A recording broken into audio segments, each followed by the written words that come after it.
In this video, we're going to explore how exercise affects the human body. The key point to understand is that when we exercise, our bodies need to carry out more cellular respiration. The reason for this is that all exercise requires us to move our muscles much more than usual, and any muscular contraction is going to require a lot of energy, which we have to get from respiration. As respiration requires oxygen, we're going to need to get more oxygen to our muscles. To achieve this, the rate of our breathing and the volume of each breath is going to have to increase. The downside to this, though, is that it's going to require us to move the muscles around our lungs even more than usual, which itself is going to require energy. We're also going to need to pump this oxygen around the body more quickly than usual, so our heart rate is going to have to increase, which again is going to require more energy.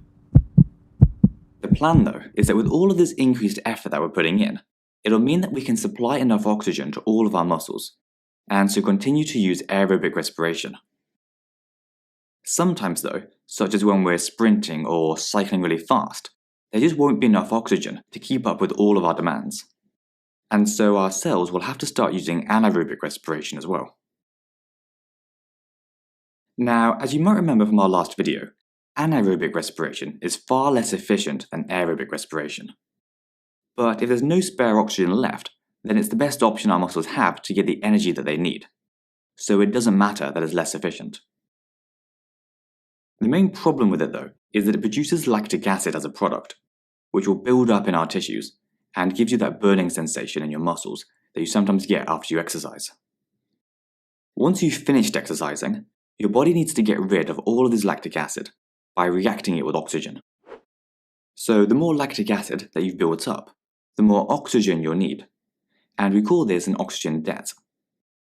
In fact, it's this oxygen debt that we're repaying when we double over and pant after a race. For these reactions to take place, our blood carries the lactic acid from the muscles over to the liver, where it can react with oxygen and be converted back to glucose.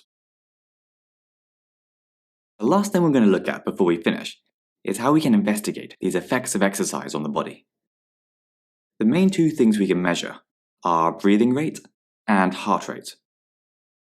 To measure somebody's breathing rate, you just count how many times their chest rises and falls in a given amount of time, generally for 1 minute.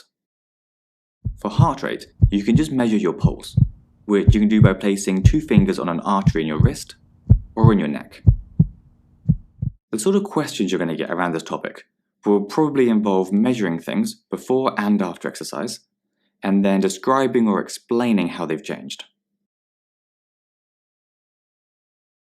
Anyway, that's everything for today, so I hope you enjoyed it, and I'll see you next time.